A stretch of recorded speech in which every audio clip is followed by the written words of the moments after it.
কেউ জাদুগ্রস্ত কিনা কিভাবে বোঝা যাবে? কোনো ব্যক্তি জাদুগ্রস্ত কিনা এটা বোঝাটা অনেক সময় খুবই সহজ, আবার কোনো কোনো সময় একটু দুরূহ। আমাদের সমাজে জাদুগ্রস্ত রোগী হিসাবে আমরা যাদেরকে জানি তারা অনেকে জাদুগ্রস্ত, আবার অনেকে মানসিক রোগী। সাধারণ মানসিক রোগীকেও অনেক সময় জাদুগ্রস্ত বা জিনে আক্রান্ত রোগী হিসাবে আমরা মনে করি। এটা অনেক সময় ভুল হয় আমাদের। তো এই জন্য জাদুগ্রস্ত রোগীর কিছু আলামত আছে, সে আলামতগুলো দেখে আমরা নিরূপণ করতে পারি কোন ব্যক্তিকে জাদু করা হয়েছে, অর্থাৎ ব্ল্যাক ম্যাজিক করা হয়েছে। এর আগে বলে রাখি যে ব্ল্যাক ম্যাজিক যে করে আর যে করায় পয়সা দিয়ে, এই উভয় ব্যক্তি শুধু কাবিরা গুনাহকারী নয়, বরং এই জাদুর কাজ যে ব্যক্তি করে, জাদুকর বা ব্ল্যাক ম্যাজিশিয়ান যে ব্যক্তি ব্ল্যাক ম্যাজিক করে মানুষের ক্ষতি করে, ইসলামী শরীয়তের দৃষ্টিকোণ থেকে সবচাইতে জঘন্য শাস্তির মুখোমুখি সে ব্যক্তি হবে, মৃত্যুদণ্ডের শাস্তি ইসলামী আদালত তাকে দিবে। এটাই হলো ইসলামের শরিয়ার বিধান। এত জঘন্য অপরাধ আর জাদুর বাস্তবতা, এটাকে আমাদের অনেক তথাকথিত বিজ্ঞান মনস্ক ভাইয়েরা অস্বীকার করে। তারা বলে অলৌকিক বলতে কোনো কিছু নাই, তারা অলৌকিকতাকে অস্বীকার করে। আমার মনে হয় এই একটা পয়েন্টে যদি একজন মানুষ নির্মোহভাবে নিরপেক্ষভাবে একটু যাচাই করার চেষ্টা করেন যে আসলে জাদু বলতে কোনো কিছু আছে কি, বা জেনে ধরা রোগী বা জিনের উপদ্রব বলতে কোনো কিছু আছে কিনা, একটু যদি অনুসন্ধান করা হয় এবং সেটা যদি ইনসাফের সাথে করা হয়, নির্মোহভাবে করা হয়, আমার তো মনে হয় এই যুগে আল্লাহর কোরআনের প্রতি ঈমান আনার জন্য আর কিচ্ছু দরকার নাই, এই একটা পয়েন্টই যথেষ্ট। কারণ অনেক জিনে ধরা রোগী আছে, যেই জিনে ধরা রোগীদের পুরো অবস্থা যদি পর্যবেক্ষণ করেন আপনি, তাদের মধ্যে যে সমস্যা আছে সেই সমস্যাটা যে অলৌকিক, সেই সমস্যাটা যে কোনো লৌকিক সমস্যা না, সেই সমস্যাটা যে সাধারণ কোনো সমস্যা না, অসুখ না, এটা বোঝার জন্য আপনার পণ্ডিত হওয়া লাগবে না, বিশ্রাম অপেক্ষা করা লাগবে না। যারা জিনের রোগী দেখেছেন এবং জিনের উপদ্রব যাদের বাসা বাড়িতে হয়েছে, স্বচক্ষে দেখার সুযোগ পেয়েছেন, তাদের কাছে এটা দিনের আলোর মতো পরিষ্কার। এবং এরকম বহু দৃশ্য দেখার সুযোগ আমার হয়েছে। আল্লাহ রাব্বুল আলামিন কোরআনে কারিমে সূরা জিনের মধ্যে জিন জাতির অস্তিত্বের কথা বলেছেন। আমাদের তথাকথিত বিজ্ঞান মনস্ক ভাইয়েরা, বোনেরা, অনেক নাস্তিক বন্ধুরা তারা জিনের অস্তিত্বকে স্বীকার করে না, অথচ জিনের উপদ্রব যে বাসা বাড়িতে হয়েছে তারা জানে জিন আছে না নাই, তার উপদ্রব দেখে অনুমান করতে পারে, নিশ্চিত হতে পারে তারা। আমি ব্যক্তিগতভাবে এরকম কয়েকটা ঘটনার কথা জানি যে বাসায় মেয়েরা হয়তো কোনো তরকারি কেঁপে, ধরুন কুমড়া কেঁপে ফালি করে রেখেছে, তাকিয়ে রেখে ফালিটা নাই, নিয়ে গেছে। কে নিয়ে গেছে? আমার কোনো বিজ্ঞান মনস্ক ভাই এটার কোনো ব্যাখ্যা দাঁড় করাতে পারবেন না। ফ্রিজ থেকে ডিম এনে ড্রয়িং রুমে মাঝখানে ছেড়ে দিস, কে ফেলেছে? কোনো ব্যাখ্যা বিজ্ঞান মনস্ক ভাইরা বের করতে পারবে। এবং হয়তো জিনে কোনো ব্যক্তির উপরে আক্রমণ করেছে, তার উপরে সওয়ার হয়ে বসেছে, এই ব্যক্তি তাকে নিয়ে গাছের ডালে নিয়ে গেছে। এ ধরনের ঘটনাগুলো আমাদের চোখের সামনে অনেকবার ঘটেছে। এবং জাদুগ্রস্ত রোগীর বিষয়টা আরো পরিষ্কার। বিশেষ করে কোনো ব্যক্তি যখন জাদুগ্রস্ত হয়, জাদুর অনেক প্রকার আছে, এক একজনকে এক একভাবে জাদু করা হয়। নারীদের উপরে অনেক সময় ভিন্ন ধরনের জাদু করা হয়, পুরুষদের উপরে ভিন্নভাবে জাদু করা হয়। এই জাদু কারোর উপরে করা হয়েছে কিনা এটা বোঝার জন্য একটা মৌলিক আলামত হলো জাদুগ্রস্ত ব্যক্তি কোরআনে কারিমের তেলাওয়াত সহ্য করতে পারে না, কোরআনের তেলাওয়াত সহ্য করতে পারে না। গত বোধহয় কয়েক সপ্তাহ আগে আমার বাসায় এরকম একজন রোগীকে এক ভদ্রলোক নিয়ে আসলেন, এনে বললেন, ভাই এই লোকটাকে কেউ বা কারা জাদু করেছে, ব্ল্যাক ম্যাজিক করেছে।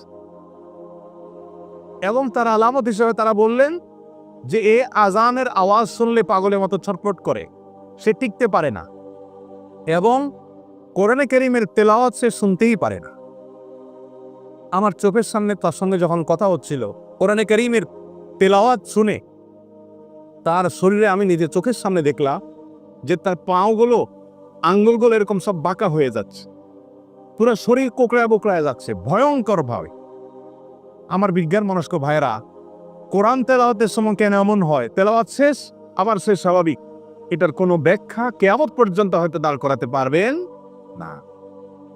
এই জাদুর অস্তিত্বকে অস্বীকার করার কোনো সুযোগ নেই। কোরআনে কারীম আল্লাহ রাব্বুল আলামিন জাদুর অস্তিত্বের কথা উল্লেখ করেছেন। জিনের উপদ্রব হয় সে কথা আল্লাহ তাআলা কোরআনে উল্লেখ করেছেন। এই জন্য কোনো ব্যক্তি জাদুগ্রস্ত কিনা এটা বোঝার জন্য একটা মৌলিক আলামত হলো কোরআনে কারীমের তেলাওয়াত সাধারণত জাদুগ্রস্ত রোগী সহ্য করতে পারে না এবং অস্থির হয়ে যায়। কখনো শরীর ফুলে ওঠে, কখনো ছটফট করে, কখনো সে তেলাওয়াত বন্ধ করার জন্য তার যত জোর আছে তত যোগ দিয়ে চেষ্টা করে। আমার পরিচিত অনেক মানুষ আছে এমন যাদের কথা জানি আমরা, কোরআন তেলাওয়াত তারা সহ্য করতে পারে না। এটা একটা আলামত যে লোকটাকে ব্ল্যাক ম্যাজিক করা হয়েছে। এরকম আরো বহু আলামত আছে। কখনো কখনো ব্ল্যাক ম্যাজিক করা হলে এই ব্যক্তি দিন দিন শুকায় যায়, খেতে পারে না, বাসার থেকে বের হতে পারে না, বিছানা থেকে উঠতেও পারে না ভালো করে। এমনিতে তার মধ্যে কোনো রোগ নেই। আগের জুমায় সম্ভবত এরকম এক রোগীর কাছে এক ভদ্রলোক আমাকে নিয়ে গেলেন। তার দেশের বাইরে বিভিন্ন নামি দামি হাসপাতালে ট্রিটমেন্ট করেছে, অনেক বড় বড় ডাক্তার দেখিয়েছে, তার কোনো রোগ ধরা পড়ে না, কোনো ডায়াগনোসিস হয় না। তার সমস্যা হলে তিনি বিছানা থেকে উঠতেই পারেন না, দুর্বল হয়ে পড়ে থাকে এবং সমস্ত ট্রিটমেন্ট করার পর খোলাসা আসলো তার শরীরে আসলে তেমন কোনো রোগই নেই।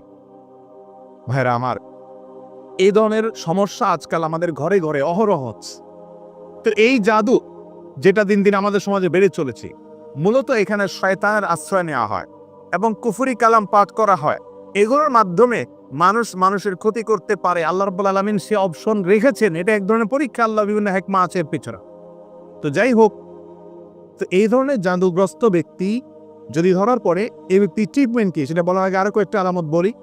অনেক লোক আছে যাদের উপরে জিনের উপদ্রব হয়, জিন সাওয়ার হয়। জিন সাওয়ার হওয়ার একটা বড় আলামত হলো বেশি বেশি হাই তোলা, প্রয়োজনে অপ্রয়োজনে অনবরত হাই তুলতে থাকে। আমার এক নিয়ারেস্ট আত্মীয়কে, ছোট বাচ্চা মানুষ, আমি লিখেছি যে অনবরত মিনিটে মিনিটে হাই কোনোভাবে বন্ধ করা দেয় না, হা করে থাকে, সারাক্ষণ সে হাই তুলতে থাকে এবং তার জিমানি আসতে থাকে।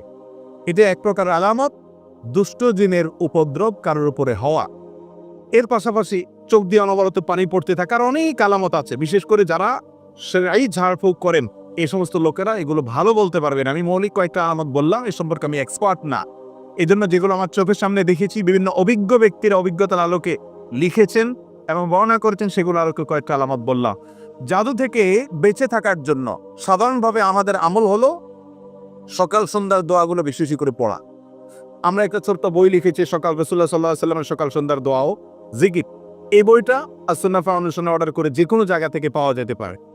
এই বই ছাড়া আরো বিভিন্ন হিসনে মুসলিম আছে, আরো বিভিন্ন বই আছে দোয়ার, সেগুলোতে সকালে এবং সন্ধ্যা নবী সাল্লাল্লাহু আলাইহি ওয়াসাল্লাম যে দোয়াগুলো পড়তেন, এর মধ্যে বিশেষ করে কয়েকটা দোয়ার কথা বলি। নাম্বার 1, সূরা ইখলাস, কুল হুয়াল্লাহু সূরা 3 বার, সূরা ফালাক 3 বার, সূরা নাস 3 বার সকালে, আবার সন্ধ্যা 3 বার 3 বার করে আসরের পরে বা মাগরিবের পরে পড়বে। এছাড়া দুষ্টজনের উপদ্রব থেকে বাঁচার জন্য আলাদা অনেকগুলো আমল আছে। একটা ভিডিওতে আমরা বলেছি 15টি আমল আছে। বাসা বাড়িতে সাধারণত টয়লেটে এদের অবস্থানটা বেশি থাকে, পেশাব ময়লা ইত্যাদি বেশি থাকলে সেখানে থাকে এবং নানা রকমের প্রাণীর ছবি ইত্যাদি টাঙানো থাকলে সেখানেও হয়, আর অনেক কারণে হয়। এগুলো থেকে বাঁচার জন্য বাসায় প্রবেশের সঙ্গে বিসমিল্লাহ বলে প্রবেশ, আবার বের হওয়ার সময় বিসমিল্লাহ বলে বের হওয়া, এগুলো হলো এদের উপদ্রব থেকে বাঁচার উপায়। খাবার গ্রহণ করার সময় বিসমিল্লাহ এবং যে কোনো ভালো কাজের শুরুতে বিসমিল্লাহ। এরকম আরো অনেক আমল আছে। এই আমলগুলোর মাধ্যমে বিশেষ করে জাদু থেকে বাঁচার জন্য সূরা ফালাক নাস নাজিল হয়েছে। আমাদের সঙ্গে নবী করিম সাল্লাল্লাহু আলাইহি সাল্লাম তাকে একজন ইহুদি, তার নাম ছিল লাবিদ ইবনে আসম, এই দুষ্ট লোকটা জাদু করেছে। নবী সাল্লাল্লাহু আলাইহি সাল্লাম অসুস্থ হয়ে পড়েছেন, এমন অসুস্থতা যে কোনো ডাক্তারি ট্রিটমেন্টে কোনো উপকার হচ্ছে না, কোনোভাবে কোনো রোগ ধরা পড়ছে না। পরবর্তীতে আল্লাহ রাব্বুল আলামিন দুজন ফেরেশতা পাঠালে, তারা দুজনের একজন তার পায়ের কাছে, একজন মাথার কাছে দাঁড়িয়ে একজন অপরজনকে জিজ্ঞাসা করছেন লোকটার কি হয়েছে।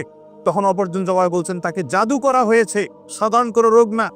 তখন জিজ্ঞেস করলেন যে কে জাদু করেছে, বলে অমুক জাদু করেছে নাম সহকারে। কি দিয়ে জাদু করেছে? তার চুল দিয়ে জাদু করেছে। কোথায় আছে? অমুক কূপের নিচে আছে। এর প্রেক্ষিতে ওই ফেরেশতা আবার জিজ্ঞাসা করলেন তাহলে এখন মুক্তির উপায় কি?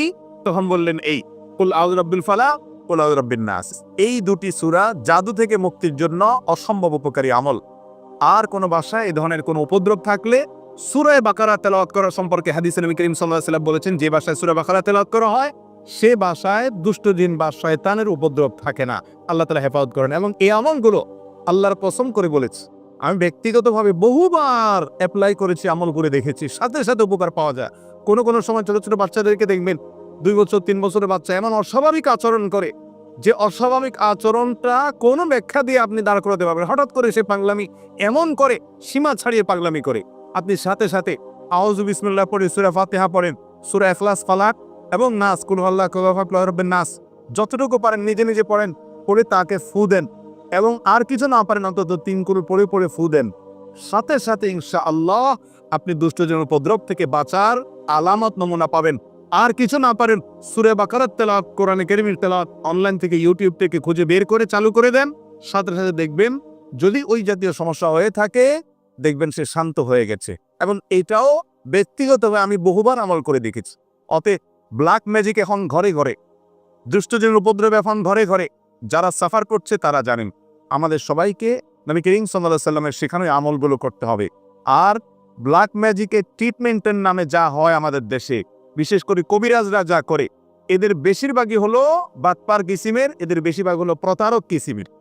এদেরকে বোঝাপড়া কঠিন, বিশেষ করে যেই লোকগুলো অনেক মোটা অঙ্ক হাঁকাবে এবং ওই 7 ঘাটে পানি 14 পুকুরের থেকে অমুকটা তমুকটা, কালো ছাগল, কালো মোরগ, এগুলো আলামত খারাপ। কোরআনে কারীম থেকে সরাসরি যারা ট্রিটমেন্ট করে, এই ট্রিটমেন্টগুলোই সাধারণত হয়ে থাকে সঠিক এবং যথার্থ ট্রিটমেন্ট। এরকম ঝাড়ফোকালা মানুষ অবশ্যই খুঁজে পাওয়া অনেক কঠিন হয়। আল্লাহ রাব্বুল আলামিন ব্ল্যাক ম্যাজিক সহ এই জাতীয় যত সমস্যা আছে এগুলোতে